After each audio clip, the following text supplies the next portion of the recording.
Good morning. I'm David Relman. I'm the Science Co-Director here at CSAC. And on behalf of our center and the Shorenstein Asia Pacific Research Center, I want to welcome you to this panel discussion on the ongoing North Korea crisis. There is no international security topic of more pressing importance at the present time than this one, and perhaps no better group of scholars and practitioners with deep experience on the ground to address this topic than the group we have assembled here today.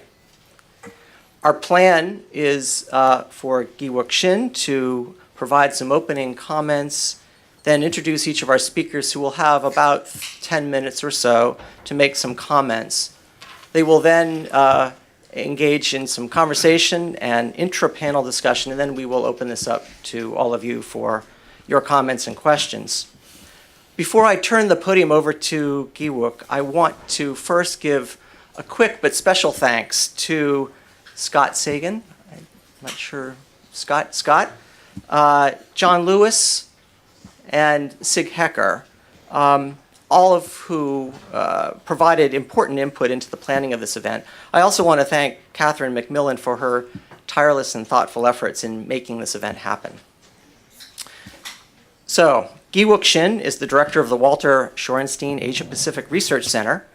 He is also the Tong Yang Korea Foundation and Korea Stanford Alumni Chair of Korean Studies, the founding director of the Korea Program, a senior fellow at the Freeman Spogli Institute for International Studies, and a professor of sociology, all here at Stanford.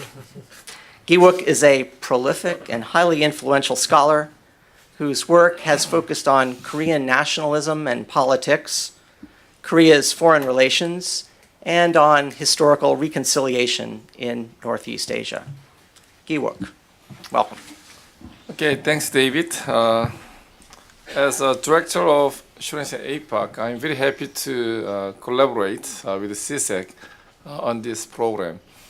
We are upstairs, third floor, but believe it or not, it's not easy to come down, one stair down.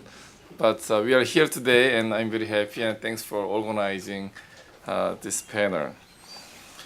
As you know, we've been discussing about this North Korean issue for the last 20 plus years. And we have done so many talks, conference, events, and discussions.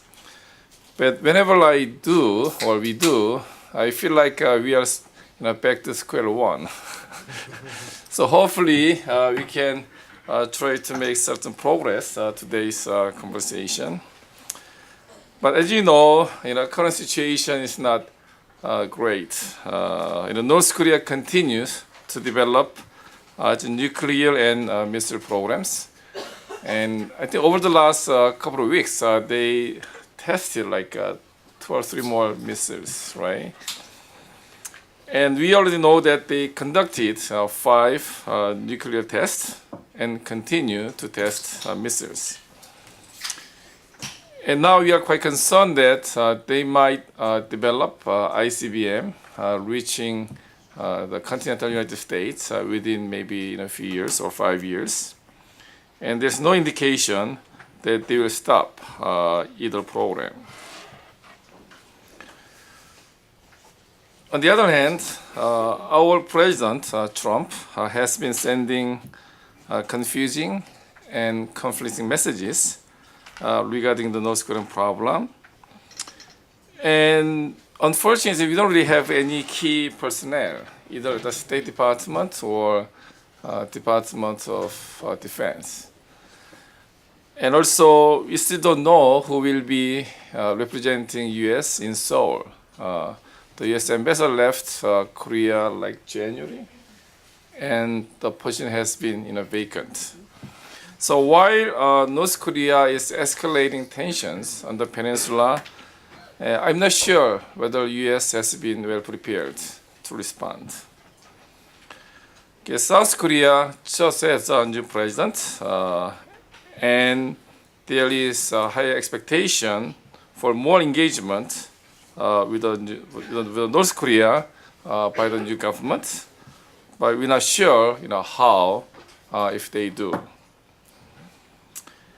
And with China, U.S. has been pushing China to solve the North Korean problem, but also there's doubt that China may not make any fundamental change in their policy towards North Korea.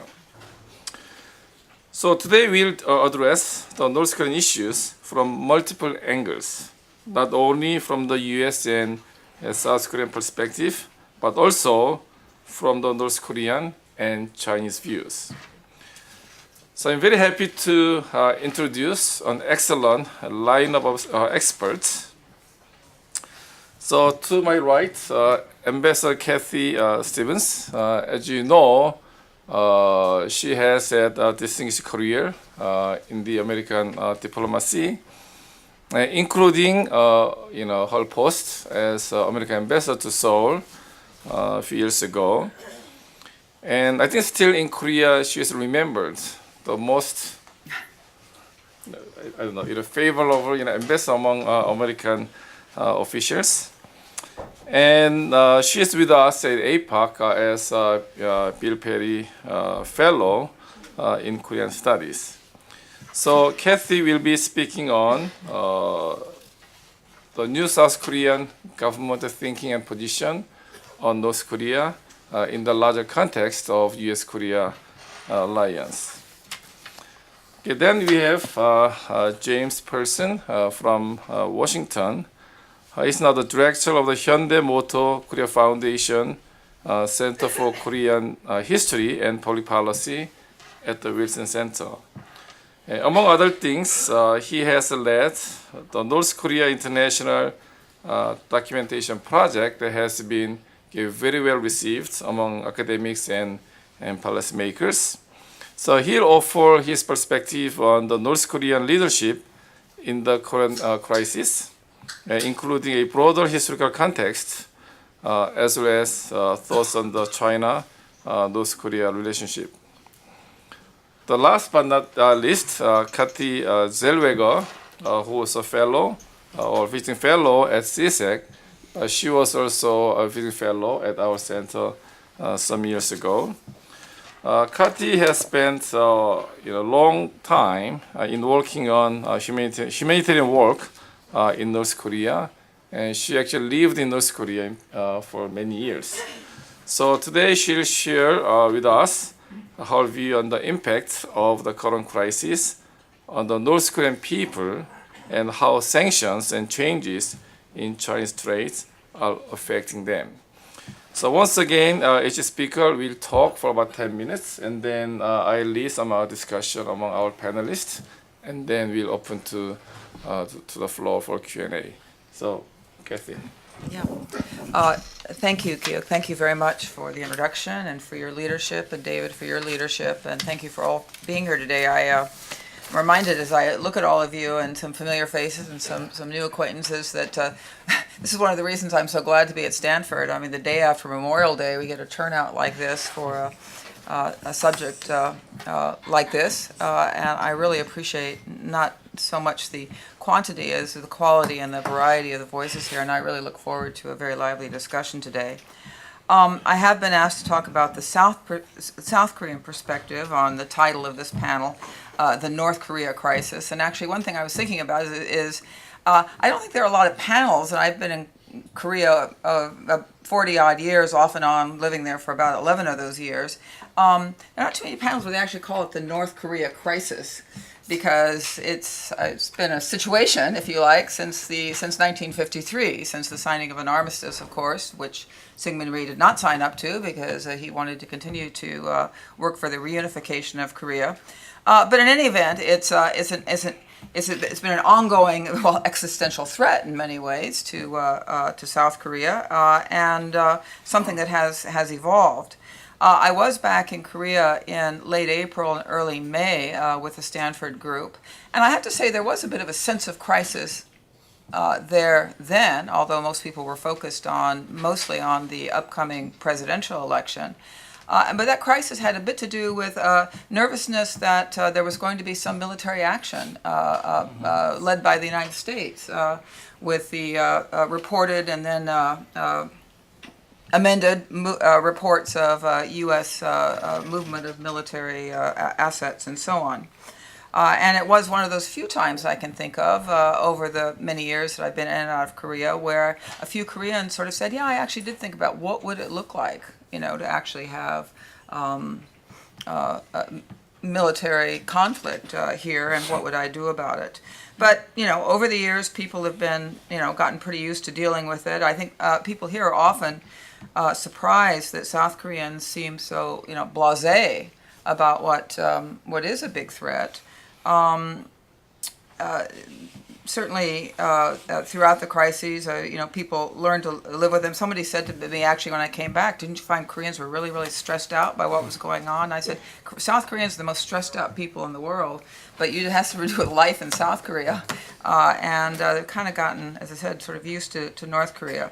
All that said, how have they dealt with it? Certainly, successive South Korean governments have depended on a very robust defense alliance with the United States. And at various times, under every Korean president, I would emphasize, both pre- and post-democratization, and from across the political spectrum, have attempted various kinds of inter-Korean communication, back channel, what do you think we're like, reconciliation, rapprochement, and so on. These efforts have not obviously brought the results that were hoped for, but we can expect them to continue.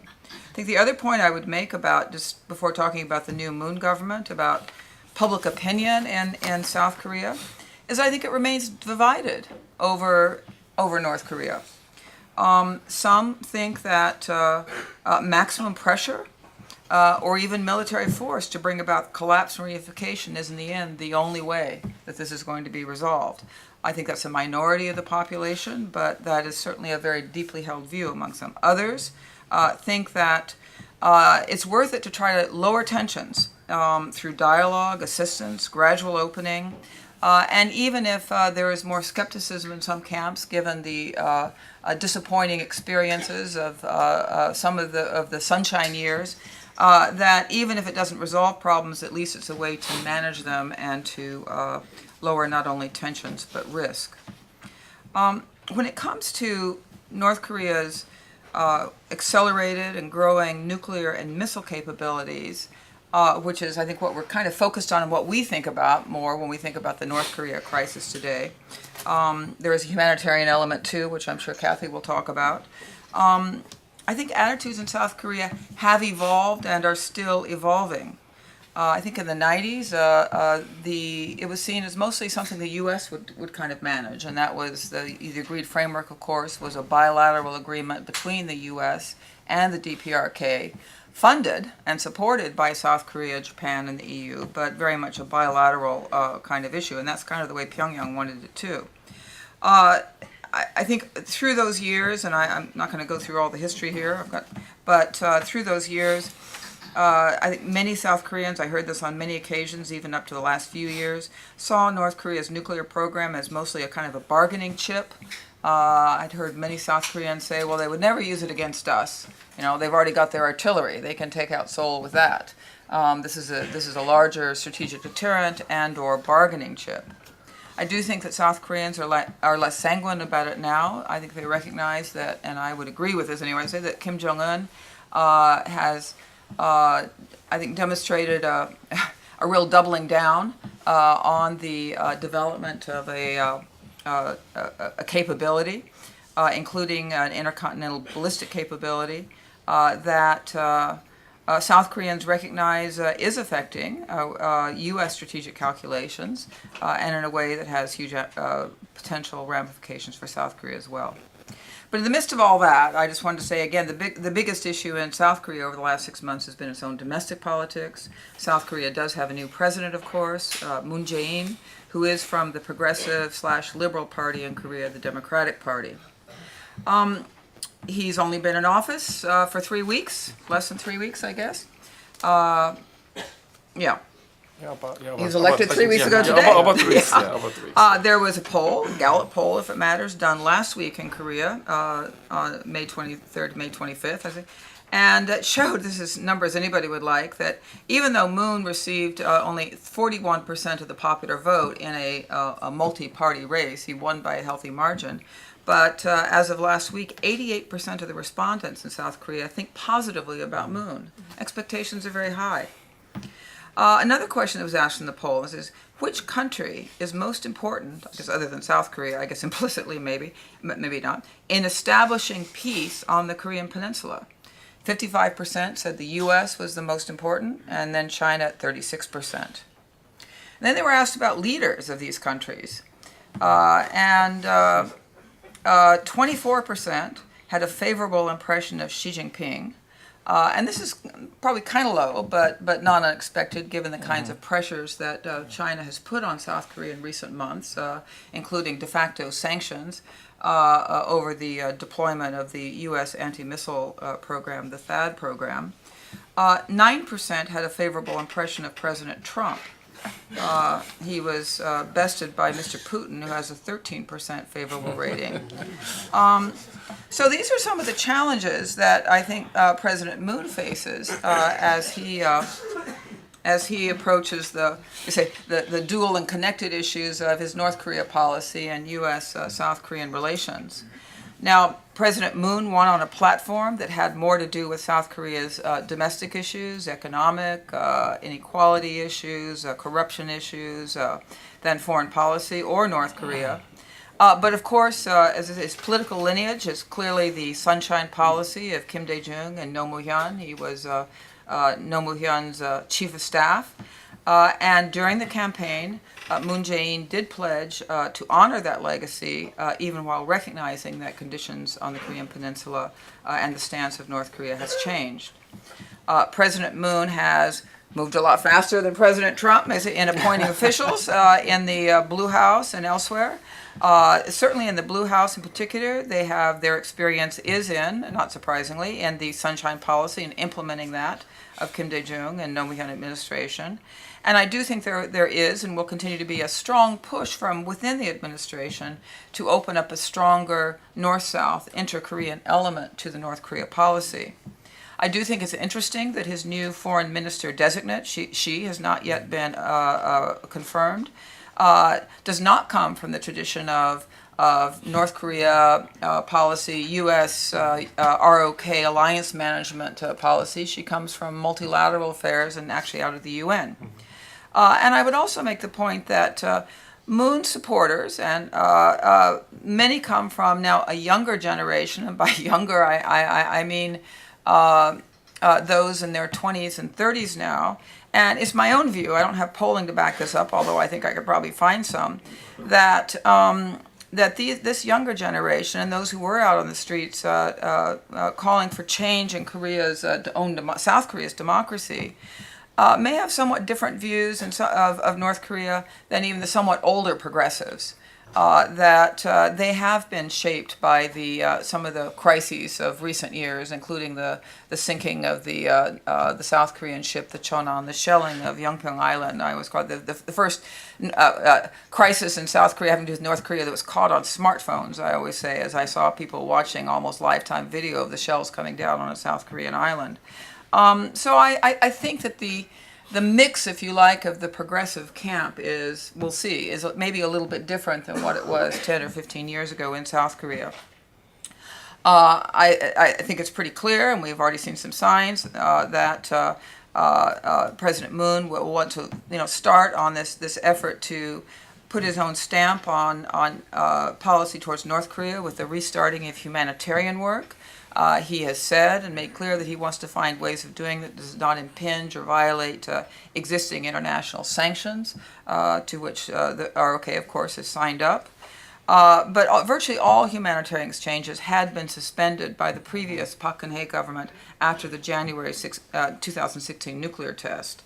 But last Friday, just before our long weekend, the South Korean Unification Ministry approved a plan by one South Korean NGO, the Korea Sharing Movement, to have some initial contact. Now, this depends on, of course, how Pyongyang responds, but if they respond, there could be a trip by them as early as in June to talk about an initial project, for example, on malaria. The Ministry of Unification, which is the ministry that handles these kinds of, on a bureaucratic level, requests, is reviewing 19 other civic groups' requests for approval in the area of development exchanges. as well, according to the press. Something that's gotten a lot of attention is whether and when President Moon might move towards something he said he wanted to do, and that's the reopening of the Kaesong Industrial Park, which is kind of the last big project, obviously, inter-Korean project to close by Park Geun-hye about a year or so ago. It wasn't so long ago. My own view, but I'd easily be wrong, is that he's probably not going to make that the first thing he does, but I think we'll have to watch and see how quickly he wants to try to look into that, and also what the North Korean reaction would be. But of course, President Moon is dealing with the fact that, as Professor Shin has already mentioned, North Korea has had 3 missile tests, I think just since his inauguration. I'm not sure, and we can draw a relationship between the two, and I know there are many experts here, but my own sense is that these tests are happening on a schedule that has more to do with testing and with developing capability than sending political messages, but of course they're received as political messages anyway. The other thing I learned while I was in Washington last week is that a study has been done. I'm glad people do studies on these, and it turns out that North Korea is most likely to have a missile test on a Monday. I always thought it was always on a Monday that happened to be an American holiday, because that was always my experience. But in fact, there was a test on Monday, Korea time, as we know. And following that test, and this is kind of my last comment on President Moon, President Moon did have a phone conversation, 20-minute phone conversation, according to the Blue House, with Japanese Prime Minister Abe. And the Blue House readout, I think, is significant because it's coming from the Blue House. What they want to say about the call was this: President Moon agrees with Prime Minister Abe and said this, that now is not the time for dialogue for North Korea, but a time to heighten sanctions and pressure, adding that the ultimate goal of sanctions and pressure is to bring Pyongyang back to negotiations on its complete denuclearization. That is, as much as I understand it, also still the stated policy of the Trump administration. And again, from the Blue House, adding, this is why the international community must, on the one hand, respond firmly, and on the other hand, continue to send the message that dialogue is possible if North Korea gives up its nuclear development. So, I've already run over my time, but in terms of U.S. ROK relations and U.S. policy, Giyuk has already talked, I think, a little bit about the sort of rather incoherent at times set of statements that were made both during the campaign and afterwards about what U.S. policy should be, might be towards North Korea, as it is kind of settled to some extent. It seems to me it's quite similar to the outlines of the policy that was pursued by the Obama administration and indeed by the Bush administration in its later days, notwithstanding the fact that strategic patience is over, according to the Trump administration. There has been attention, which I certainly welcome, to trying to reassure. Reassurance is always important, given some of the things that were said during the campaign. Our allies in Seoul, Secretaries Mattis, Tillerson have both been there. Vice President Pence, Mr. Pompeo was there and publicized, which is a little unusual, I think, to reaffirm the close partnership and to put a real emphasis there and at the UN on so-called, as Mr. Tillerson says, turning up the dial on sanctions. We can talk more about what that might be like. Great talk of secondary sanctions, which would have some impact on China, but also a great emphasis, and we saw this in President Trump's meeting with Xi Jinping, on getting China to do more. Not exactly a new idea to those of us who follow this for any length of time, but something that has been much emphasized. President Moon will visit Washington in just a few weeks, a date sometime mid to late June, for a meeting with President Trump. He may well argue for a South Korean track of engagement with North Korea at the same time that the U.S. is cranking up the pressures, a kind of a coordinated but dual track approach. I think his most important goal for this trip is going to be to establish a relationship with President Trump. South Korea has been a little bit kind of missing on the field for the last 6 months as it went through its own political crisis and resolution. And I think that is that establishing a relationship, and I think his most important message, it may seem like a simple one, but I guess that's what I'll close with, and that is that this is the Korean Peninsula. U.S. policy on North Korea needs not only to kind of take into account South Korea, but in many ways it needs to include and go through Seoul. Okay, thanks, Kathy. Now let's go to Jim. Great. Thank you, Giyuk and David and Scott also for organizing this panel and for inviting me, and thank you to Catherine for doing the heavy lifting and for being patient with me in my sometimes delayed responses. I'd like to provide a broader historical sensibility in my remarks, and also provide a North Korean perspective on two issues. First, on the nuclear crisis, and second, on the relationship between Pyongyang and Beijing. We get so caught up in our own narrative of Kim Jong-un being mad and irrational, unpredictable, and determined to strike the U.S. homeland with a nuclear-tipped ICBM, that it's easy to overlook the fact that for the North Koreans, there is a genuine defensive rationale to their nuclear ambition. As odious as the regime may be, I think it's wrong not to give any credence to their security concerns. We tend to divide ourselves into hawks and doves when it comes to interpreting what drives North Korea's nuclear ambition.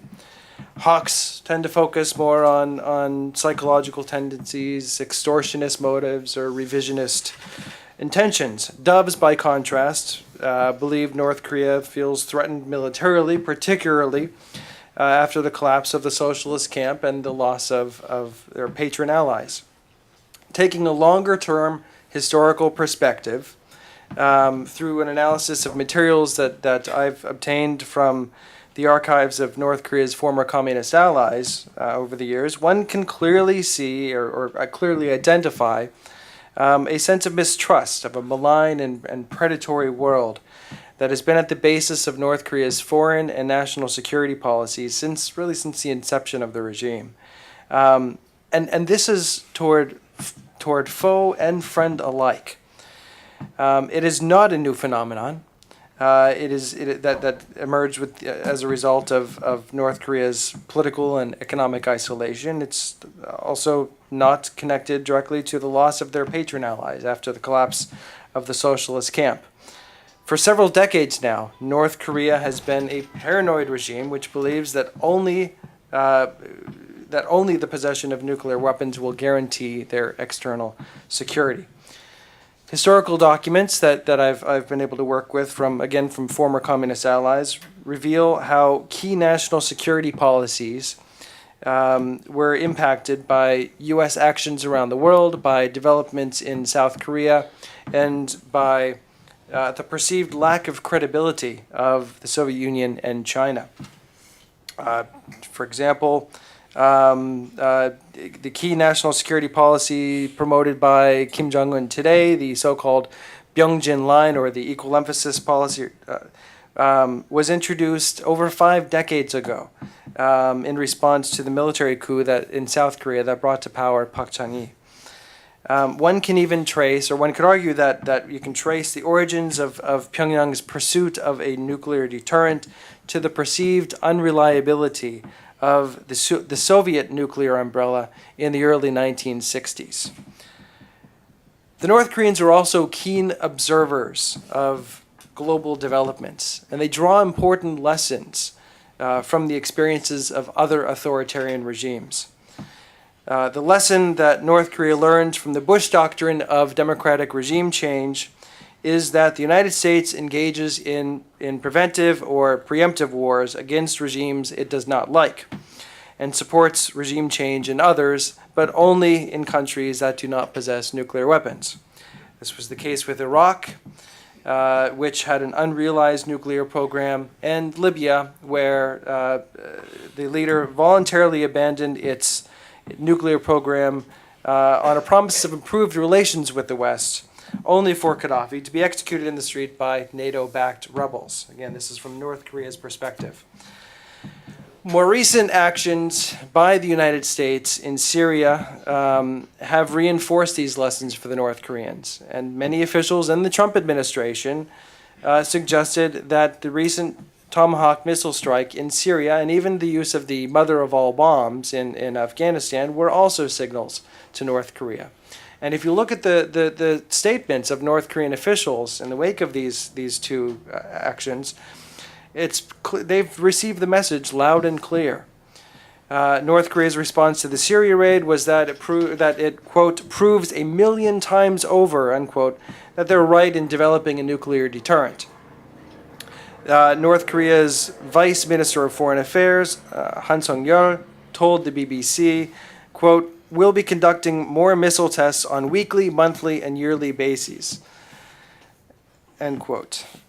So we're trapped in a security dilemma with North Korea. While we are discouraging aggression through a show of strength, our actions reinforce their belief that they remain vulnerable. And just as Foreign Minister Han had promised, and as Ambassador Stevens mentioned, the pace of North Korea's missile tests has certainly escalated. But I would suggest that North Korea is also showing some restraint. While satellite imagery shows that the Punggye-ri nuclear test site is primed and ready, they have not detonated a sixth nuclear device. And despite the recent flurry of ballistic missile tests, they have not tested an ICBM, despite having claimed that they possess the ability to do so already, although many estimates that I've seen from the US suggest that they're still some ways off. Instead, the North Koreans have tested a series of just in the past 3 weeks now, they've tested a series of solid fuel two-stage IRBMs that contain ICBM subsystems.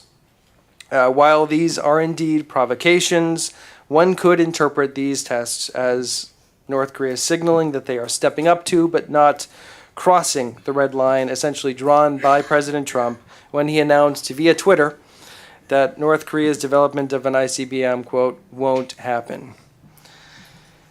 No solution to the ongoing standoff with North Korea is possible without direct engagement. The longer we allow our abhorrence for the regime to supersede our national interests by refusing to talk with them and to take more seriously their security concerns, the more likely it will be that North Korea proceeds with tests, possibly including an ICBM in the future, intensifying the security dilemma for the United States. Time is not on our side. The North Koreans are learning from every test, even from those that seem to fail.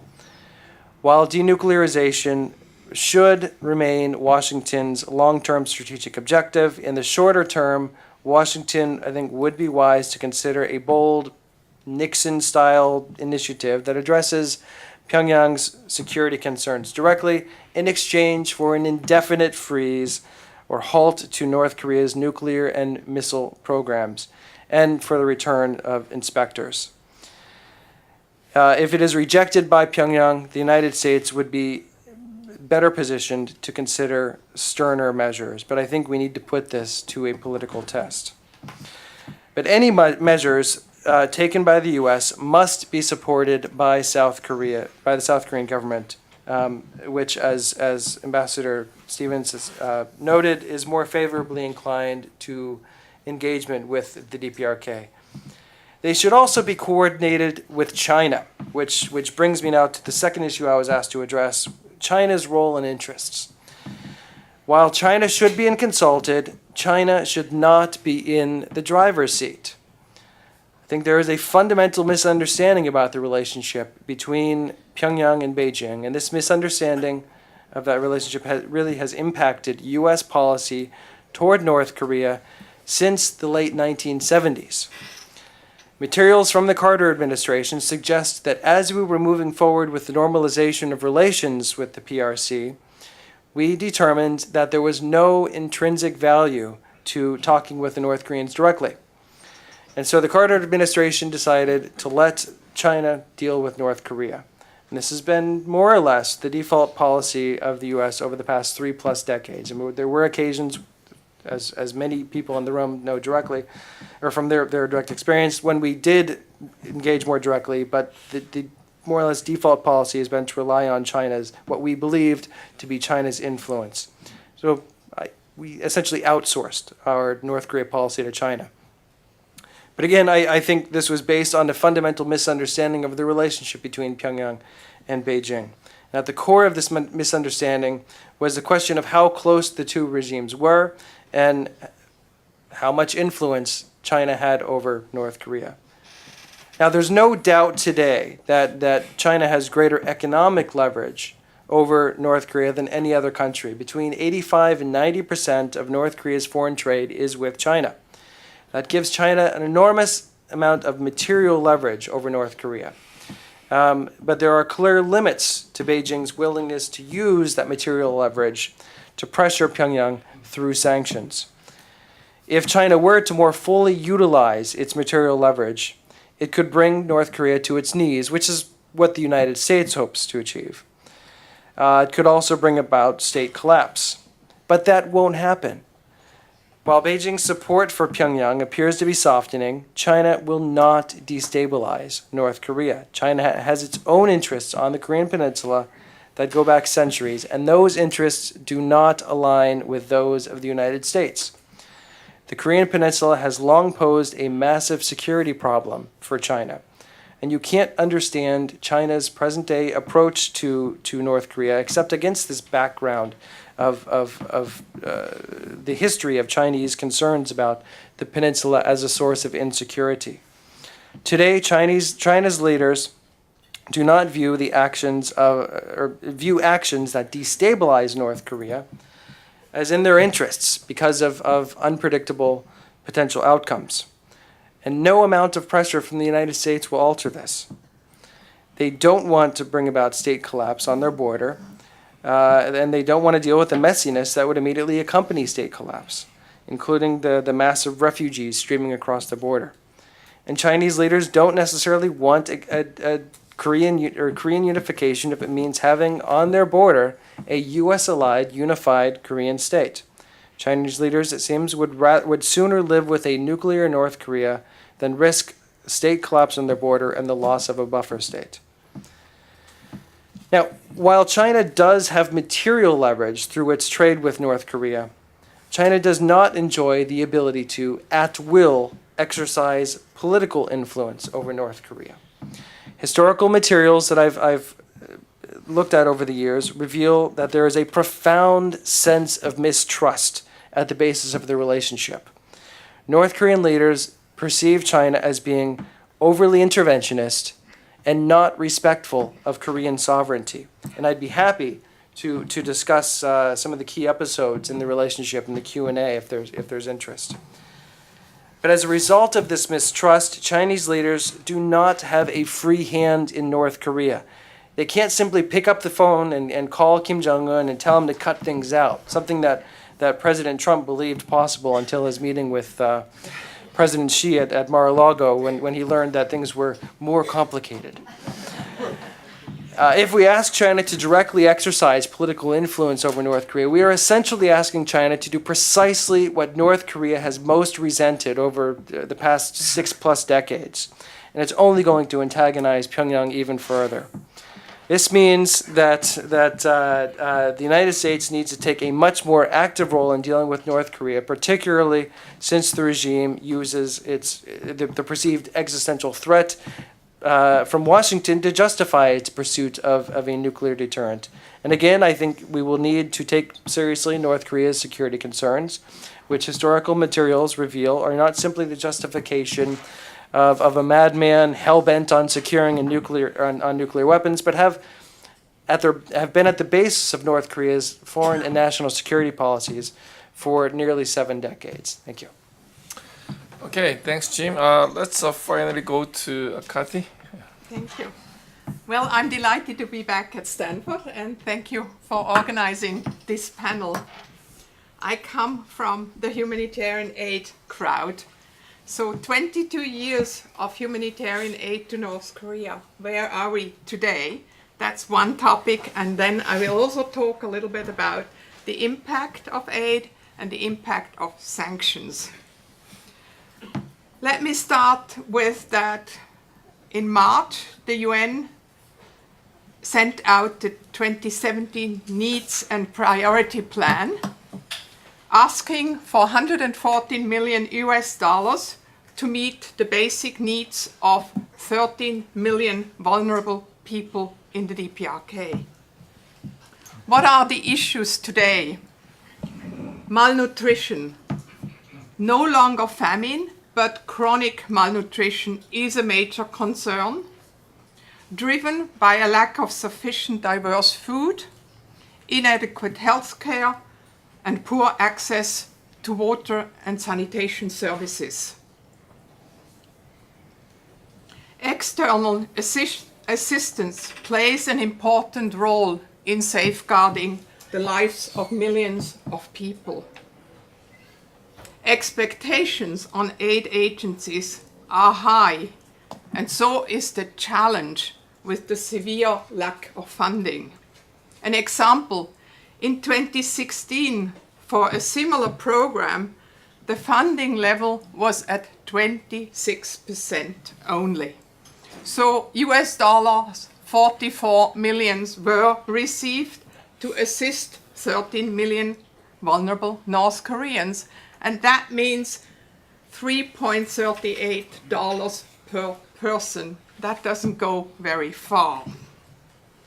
During my recent visit to North Korea in April, I learned that some agencies might have to downsize further or even to withdraw because of the sharp decline in donations. So not a good picture. Has aid made a difference? Monitoring aid brought me in touch with families, with doctors, hospital patients, farmers, teachers, and children. And years ago, people were very reluctant to meet strangers. Even eye contact was avoided. By now, they are less fearful when dealing with foreigners, have become curious about our way of life, and some even dream of traveling abroad. Living standards of ordinary people have improved because of aid programs. A water tap in a family home does make a huge difference. Or an increased family income because they work at sloping land management programs. Then interactions are transforming relationships. Opinions of foreigners are changing. Information from abroad is impacting views and attitudes. During the famine years, of course, aid saved lives, many lives. By now, the overall living conditions have, I would call it, modestly improved. This is not so much due to aid interventions. Of course, they do play a role, but also because of the strong will and the resourcefulness of the local people. Then a certain empowerment to make decisions, be it in terms of participating in market activities or entrepreneurship, experimenting with authorized changes in the farming policy, just to name a few crucial developments. Over the past years, good working relationships with officials at different levels have been established, and with that, a certain amount of trust and openness. Today, problems and issues can be addressed much more directly, and access for planning and monitoring purposes is less difficult. Moreover, and this is very important, DPRK officials are much more receptive to new ideas. In fact, at the recent NGO meeting in Washington, D.C., almost all of 18 US NGO participating in the conference agreed that the working environment for NGOs in the DPRK has improved in recent years. But now to the sanctions and possible changes in Chinese trade with North Korea. The aim, as we heard before, the aim of the various sanctions is to pressure the Kim Jong-un regime to change its behavior by squeezing North Korea economically. UN and unilateral sanctions imposed on the DPRK exclude humanitarian assistance and should not influence aid project, in theory at least. From my recent visits to North Korea, I don't see sanctions having a direct effect in humanitarian terms on the general population yet. Prices for rice and maize, as well as the exchange rate, have remained stable. Also, the longer the sanctions persist, the more likely they will impact the lives of ordinary North Korean people and increase hardship and hamper development. The most vulnerable, people with disabilities, the sick, the elderly, women and children, already feel the pinch. The level of humanitarian assistance is decreasing year by year, not only because of funding problems, but also because of nowadays a more complicated and lengthy procurement process and slow delivery. Then there are also rumors of new fees and charges for all sorts of services, and this hurts everybody. It's a downward chain to the poor, so the poor will suffer more. Another example, some factories in North Korea are having difficulties in purchasing raw materials, with the result that there will be unemployment. More people will have difficulties in making ends meet. More people will fall through an already very weak social safety net. When I was there in April, Chinese traders were still very much active in the country. It remains to be seen what impact the restrictions on North Korea's coal export to China will have. Is punishment the sole goal of Beijing's coal ban? Some experts I spoke to felt that, if enforced, it will indeed squeeze the regime's revenues. But it should also be seen as a gesture by Beijing to the new US administration. But back to aid agencies. How do we feel the sanctions? A few examples. Donors are very reluctant to provide funds for projects in North Korea, especially companies, because it cannot appear on any document that they are involved in North Korea. Or banking channels do no longer exist, and it's almost impossible to transfer funds for daily operational costs or even paying Chinese suppliers. This despite the provision for dispensation for humanitarian activities. And cash operations are undesirable and risky. Then delays in procurement are common due to additional requirements for licensing and the need to ensure that the equipment or the supplies are not on any sanction list. Another point I feel strongly about, North Korean companies that used to operate according to international standards have been pushed to the gray zone, and I don't think that's a healthy development. The biggest impact, however, is the fact that there is, because of the political situation, no development cooperation with North Korea. By linking relief, rehabilitation, and gradually also development assistance, a stronger impact for enhancing the welfare of the general public could be achieved. With some DPRK aid programs, the first two steps have been taken, and I think that's a commendable effort. But let me also add, it is now widely acceptable that the compartmentalization between humanitarian aid, which should be short-term, and development cooperation, which is long-term, is artificial as far as poor people themselves are concerned. Personally, I would also see development cooperation perhaps as a carrot, as we often talk of carrot and sticks. In closing, one question I'm asked all the time, has it changed in the 20 years you have been going there, this North Korea? Yes and no. But it's certainly no longer the country I experienced in 1995. And some years I created the term the 5 M's. And these M's are still very valid. They include the fact that markets and money are playing a much bigger role in the daily lives of ordinary people. Mobile phones have become a very common form of communication. Motor cars have increased.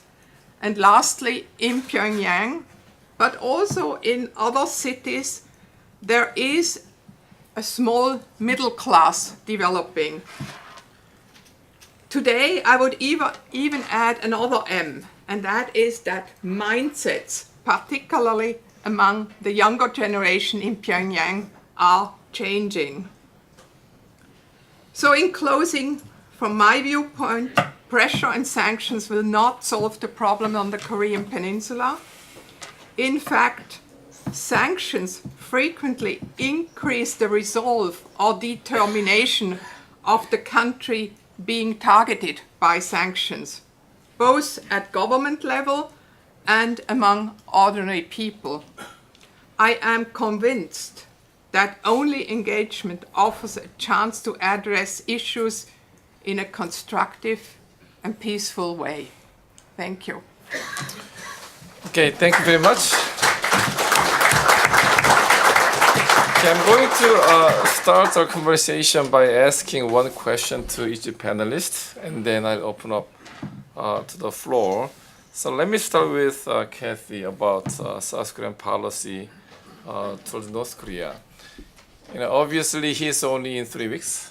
I mean, once he assumed the power, so that may be a little too early to say anything definite. But I think there are, 2 views about North Korea policy by the Moon government. Okay, one view is that he might more or less repeat sunshine policy of Kim Dae-jung and Roh Moo-hyun.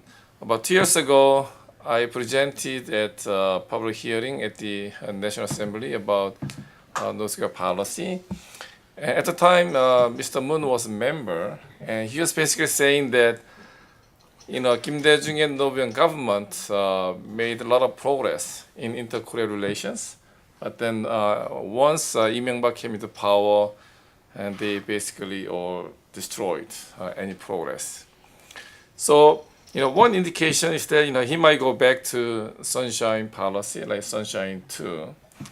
On the other hand, things have changed a lot. Once again, North Korea tested multiple nuclear weapons, and then also, he may have learned some lessons from the previous progressive government.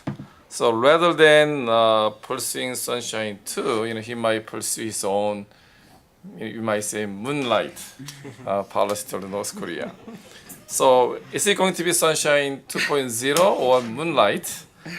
And either way, is it going to create any friction or tension with the Trump administration?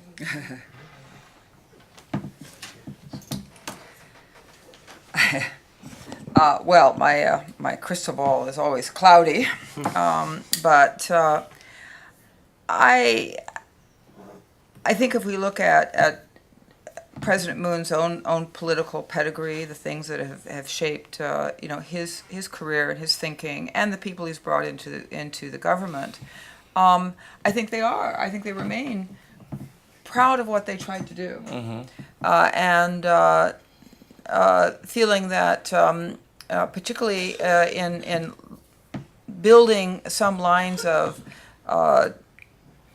communication and assistance between North and South, that they did something that is a legacy, a great legacy of those 2 presidencies, and they want to build on.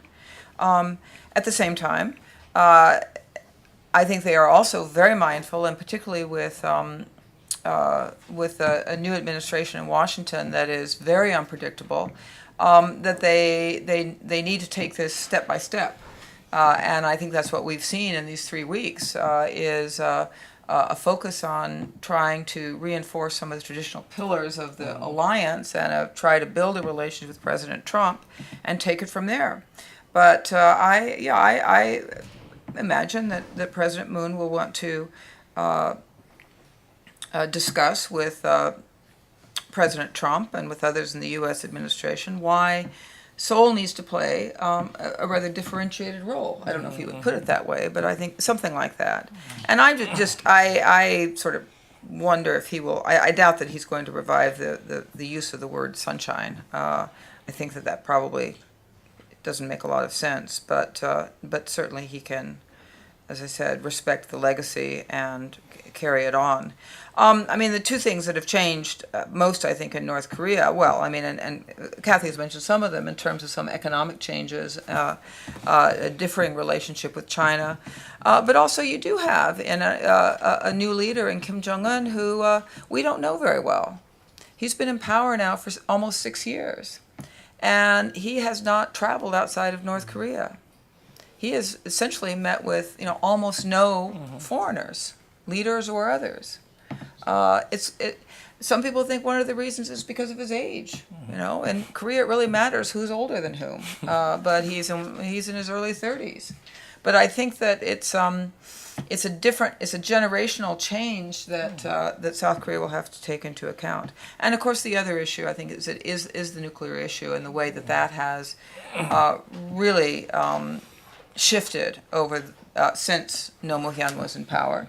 I mean, when Roh Moo-hyun left office, there had been a test, maybe 2 tests, nuclear tests, but the six-party talks were still kind of, stumbling along.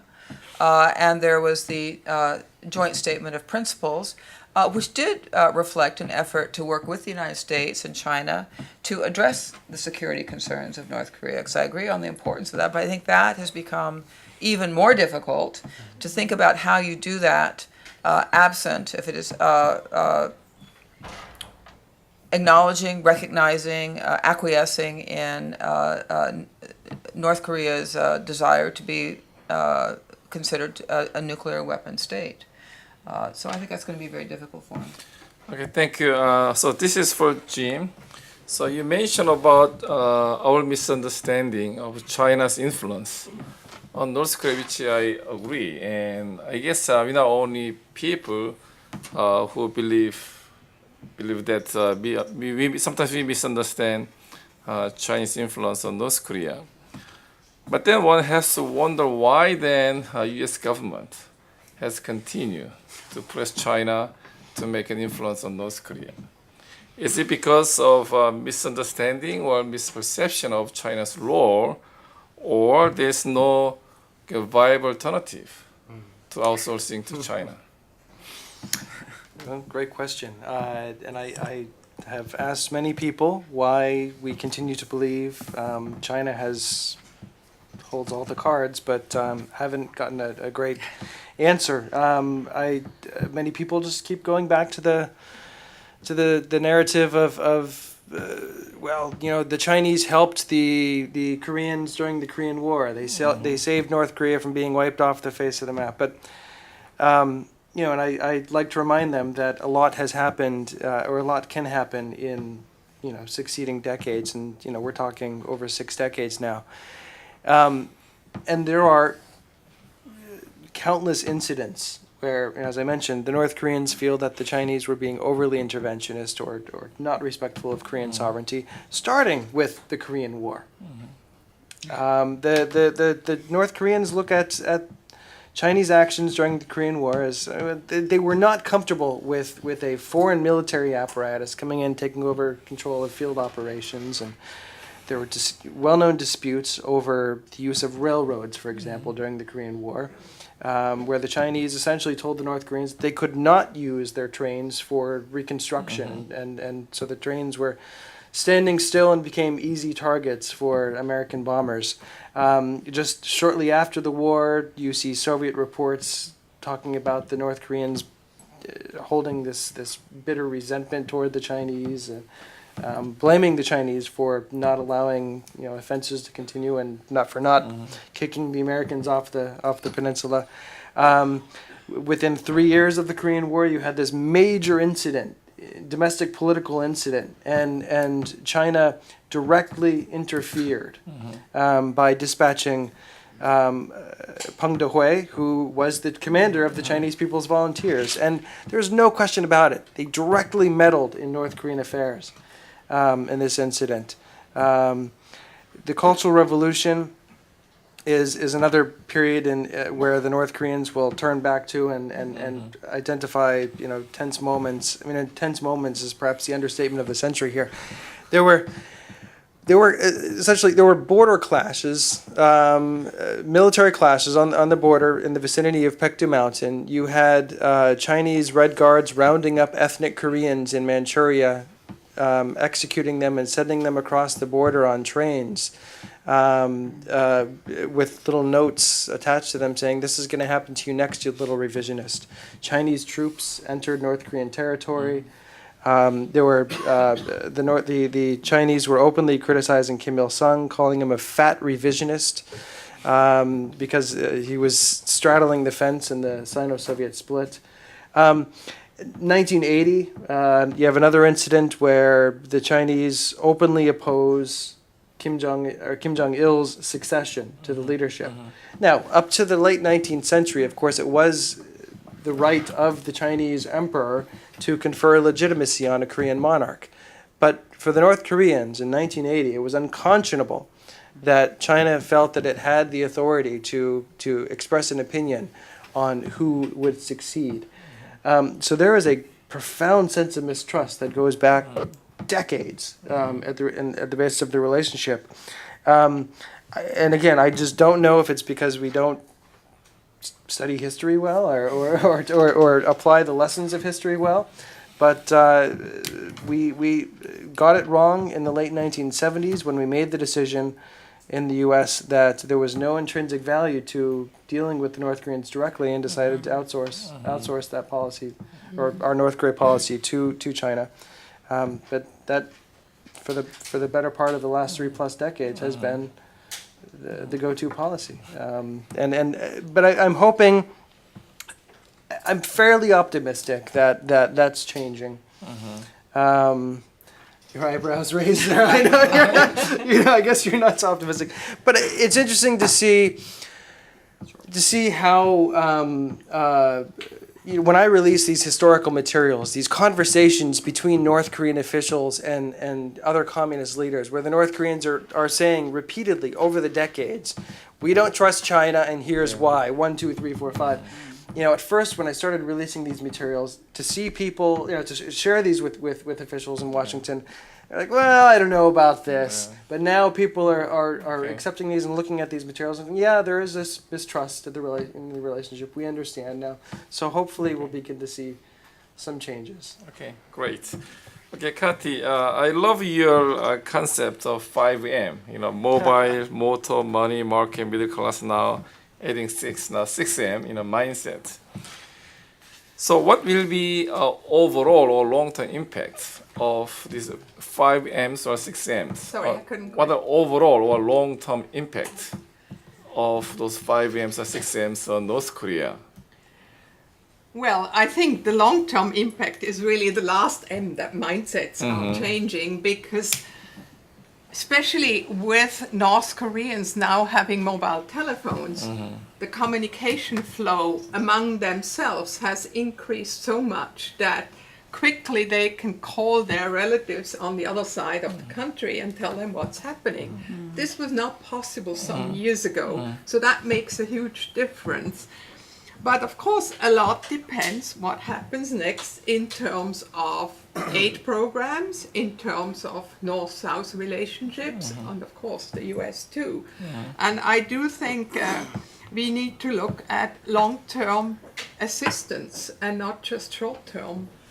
And then I think the 5Ms will increase also in other parts of the country. Now you see in some cities developments, for example, on my visit last October in a small town, I saw taxi services. Or on my recent travel up to Zinuchu, I noticed farmhouses now also have solar panels. So there is more money floating around, people have more money, so the more marketization, I think, the more this will happen. But then it's also how much will be permitted from the North Korean regime. You know, I think it can only go as far as they feel comfortable with. But so far, I do see a step-by-step positive development. Okay. Okay, so thank you.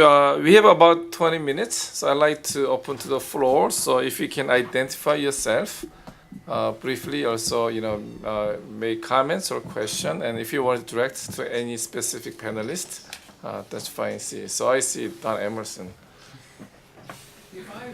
Try to reach. So Don, what did you say? Oh, I'm sorry. Don Emerson, Southeast Asia Program, APARC. Southeast Asia, so I know very little about North Korea. Forgive me. Malaysia, North Korea. Well, that's right. Not exactly friends.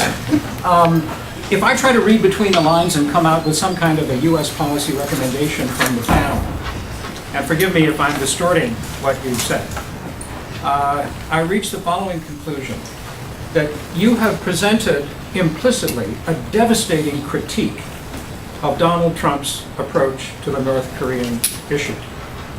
And I have in mind particularly the transactionalism that is so evident in his effort to deal with China, in effect by saying, look, if you help us on North Korea, then maybe we'll go easy on your violation of economic rules, right? So we can have more jobs in the United States.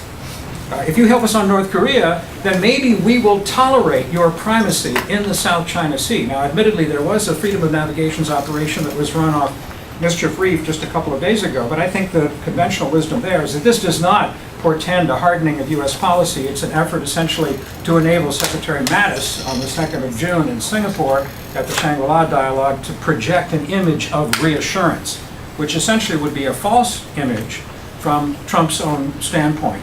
So if transactionalism doesn't work, if it's not checkers, if it's chess, then what is the alternative? And ironically, in a way, I'm driven to a different version of transactionalism, namely a bilateral negotiation directly between the United States and North Korea. And if that were sort of lurking on the margins of what you've said, then my question would be specifically, what would we trade for what? Okay. Maybe Kathy or Jim? Or both of you? Or Kathy?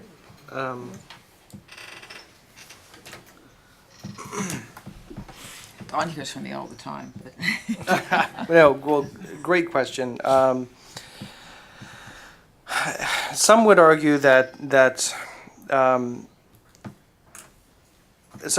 I think would argue that there is a need to try to get China to do more than it has done in the past, and this is something that we have not fully tried to do yet, and that.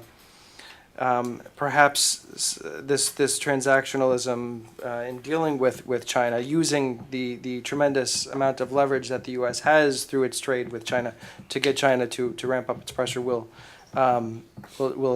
perhaps achieve that.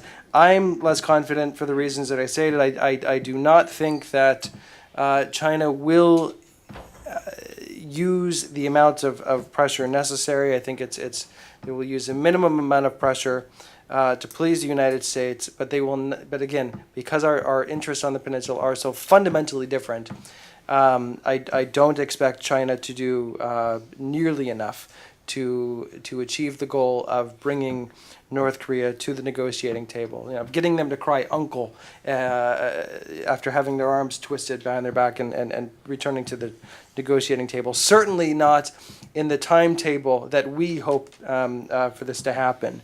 And as I noted, I think time is not on our side. I think it does require a different type of transactionalism that would include direct negotiations. Although, again, to stress, I think South Korea needs to be consulted the entire time. And what would we trade? Well, we in the past we did halt our joint military exercises with South Korea to some effect. We might consider that again. But I think we need to take seriously North Korea's security concerns, and we have been escalating our exercises, including, I think just last year, a so-called decapitation scenario, which sends, I think, a very clear signal to the North Koreans. So this is something that we may trade in exchange for, in the short term, a freeze. But again, the long-term goal should ultimately be denuclearization. Yeah, I mean, just very briefly, I think it's actually perhaps a positive sign. I'm trying to be positive here, that the Trump administration does not seem to be ideologically or have opposed to bilateral negotiations with anybody. I think I agree, there should be some kind of bilateral discussion. We should start it somehow. What are the details? I mean, I think there can be some confidence building measures. I'm very skeptical that we will ever give North Korea the kind of security guarantees, that will convince it that it doesn't need a nuclear program anymore. We've tried, we really have tried to, but I think we can, again, with the new administration in Washington, be a little more open the aperture. Exercises, I mean, don't have to be taboo. Obviously, I think we need to have military preparedness, but we can look at things.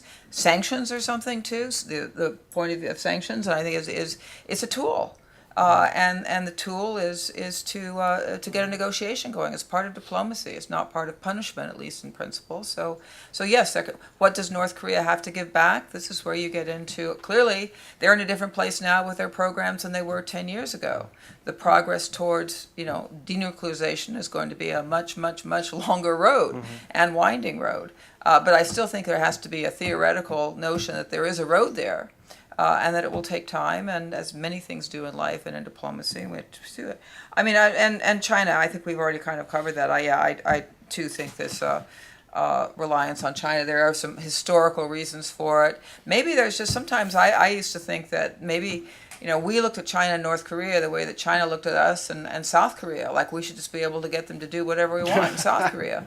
And a predecessor of mine, Bill Gleistein, was U.S. ambassador in the late 90s, early 80s, and his memoir was called Massive Engagement, Marginal Influence. And actually, that's kind of what the Chinese say to us about North Korea for a whole variety of. Doesn't mean that they're kind of off the hook, but I think, as James also pointed out, we have to think carefully where are our interests shared in Korea and where are they not. And if you go to the other extreme, which actually I've seen in some of the commentary, there's something in the Times today, actually by Graham Allison, basically just saying, let China remake Korea, in a reunified Korea, kind of the way it wants, and we're done with it. I don't think that works well for the Koreans, the South Koreans or the North Koreans, and I don't think it works well for Japan or for the United States. So I think that's another kind of thinking outside the box is good, but let's think again. Scott? The Asan Institute in Seoul regularly publishes public opinion polls about South Koreans' desire among the public to acquire nuclear weapons. It's gone way up. Any comments about how the Trump presidency influences that, and how the South Korean elections may cut and push it in the other direction? Right. Well, of course, Mr. Trump, as a candidate, said on a number of occasions that he was open to the notion of South Korea and Japan obtaining nuclear weapons as part of their making a greater contribution to their own defense. He has since walked back from those statements. But it did fan a renewed interest. In fact, again, historically, and James knows this better than I, but South Korea in the 1970s under President Park Chung-hee had a covert nuclear weapons program. In large part in response to their sense of insecurity because of the Nixon-Guam doctrine and then the defeat in Vietnam. So yeah, this is not a new thought. But I think it's unlikely under President Moon that he would go in that direction. South Korea has an enormous civilian nuclear program, as you know, and one that they want to export in a way to the world. And they want to be a card-carrying member of the international community on these issues. The other issue, of course, that's sometimes raised is the redeployment of U.S. so-called tactical nuclear weapons to the Korean Peninsula. Some of this, I think, is just reassurance, but there is a desire, and it's important to keep that in mind on the part of a large part of the South Korean public for greater reassurance. And they start to feel insecure about. North Korea has its security issues. South Korea's got its security issues, and if they start to feel uncomfortable with the steadfastness of the United States, these kinds of ideas would get more credence. Bartmanstein, History Emeritus. The speakers haven't addressed directly what ascription of rationality to North Korea and their conception of history should lead them to give up the quest for nuclear weapons and at present retention of nuclear weapons. What would the ascription of rational interest be, and what conception of history would you want to ascribe to them, or hope they would endorse selectively, that should lead them to this action that you desire? And in answering, keep in mind that those of us in the U.S. are somewhat like oligopolists who don't want a new entrant to an oligopolist structure in the world. No oligopolist ever encourages other oligopolists. It's the nature of oligopoly. Who wants to? You're the historian. Go ahead. No, I think you've described very well why I think it's so difficult. North Korea has now, I'm more reinforcing your point than answering it, but North Korea has now included in its constitution the notion that it is a nuclear weapon state. North Koreans have said to U.S. officials, and I think to others who have met them, that and this is over the last several years, that they see the scenario for them as being something like it is for India, that with time you'll get used to it. And you will, and we will recognize them. I use my little air quotes here as a de facto nuclear state, and be able to normalize relations on that basis.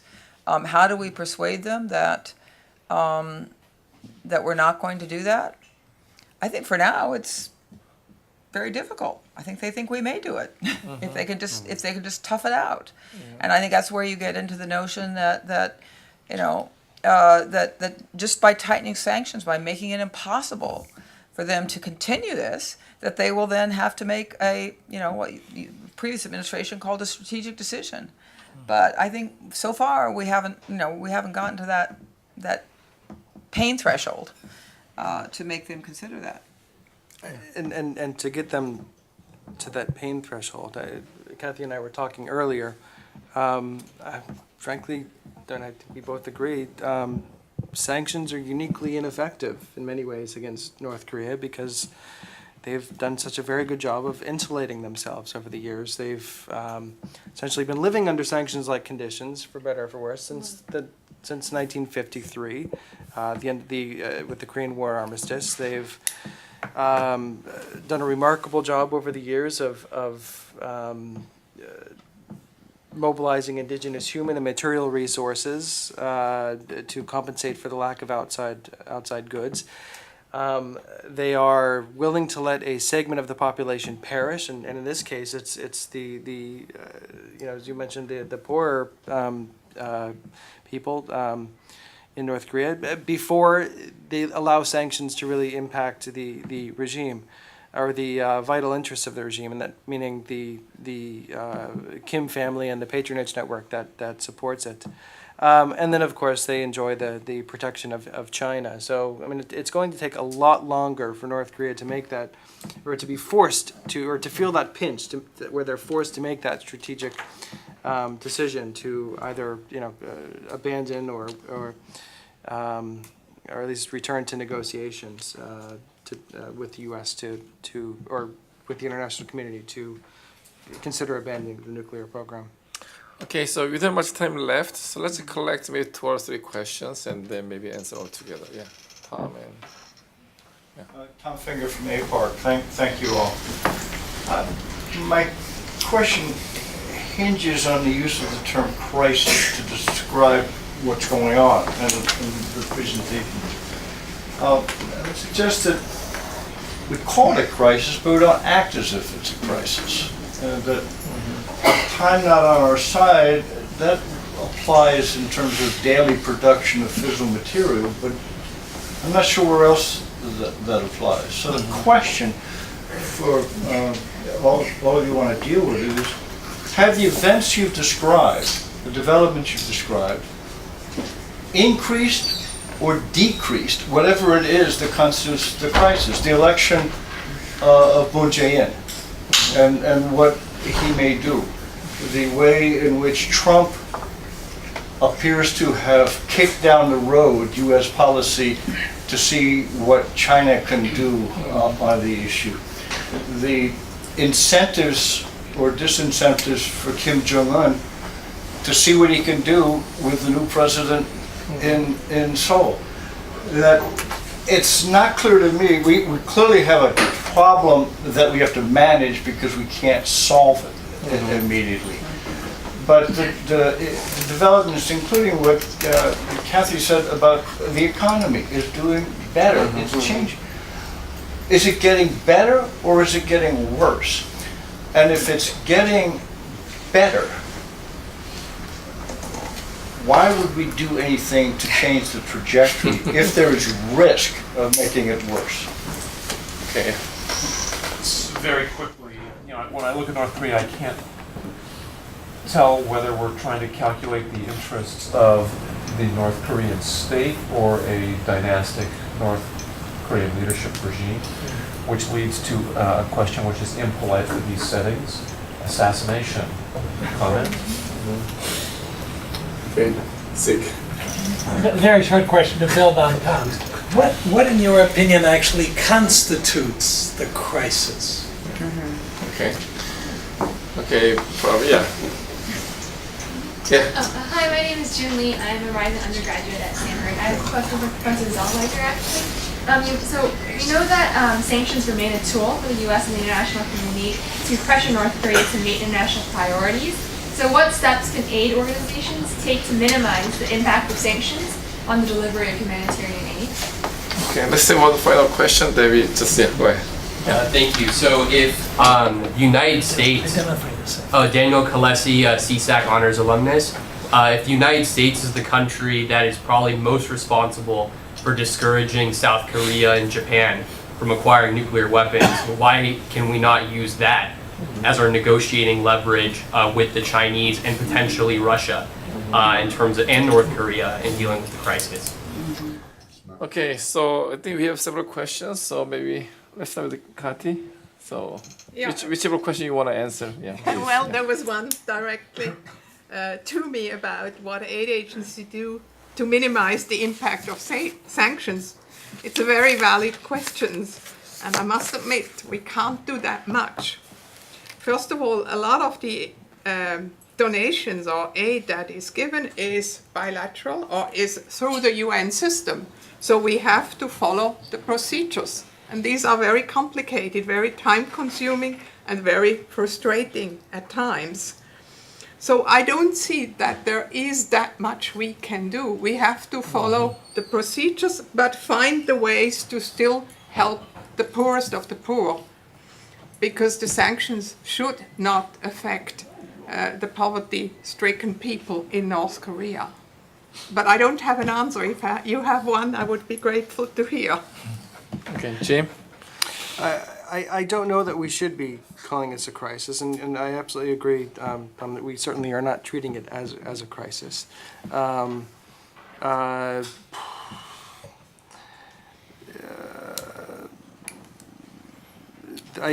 think There's a lot to take on here. When I said that time is not on our side, my thinking is that going back to our expectations from sanctions, that this is going to force North Korea back to the negotiating table. I don't think that this is going to happen fast enough. That our timelines are really out of sync. It will take a much longer time for these sanctions or for our policy of using sanctions as an incentive to get North Korea back to the negotiating table will take far too long. And in the meantime, they are making significant developments in their technology. And it will take, and they will actually be able to develop that technology at a pace that is faster than our ability to get them to return to the negotiating table. This, if anywhere, is where I think where there is a crisis and a need to sort of recalibrate our thinking to get them, or to consider other options. So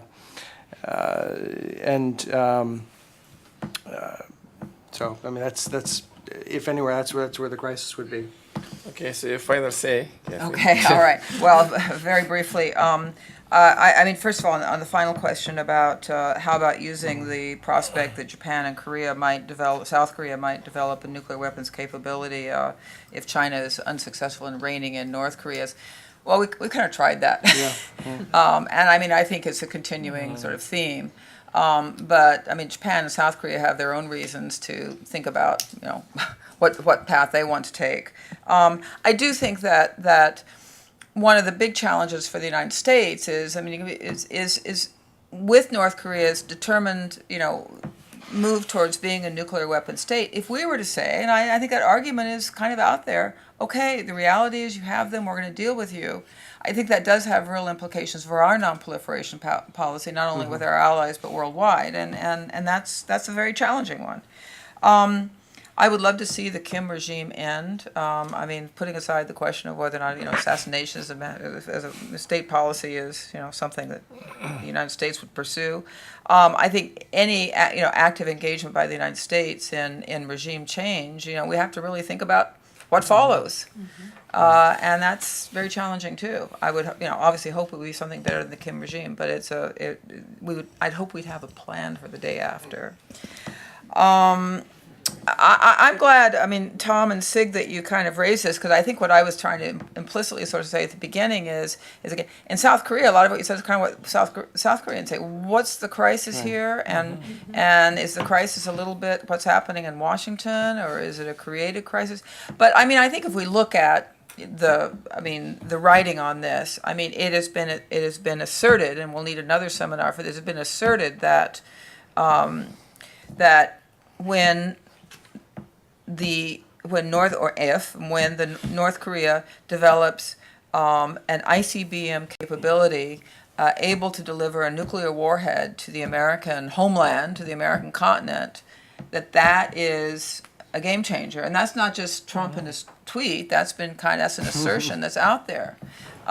So I think that's what has created, as much as I can see, the sense of a qualitatively shifted environment in the United States, whereas I think in South Korea, they don't quite see it that way, but they're thinking hard about this. And again, especially about the kind of strategic implications, or would that change American strategic thinking about its alliance relationships?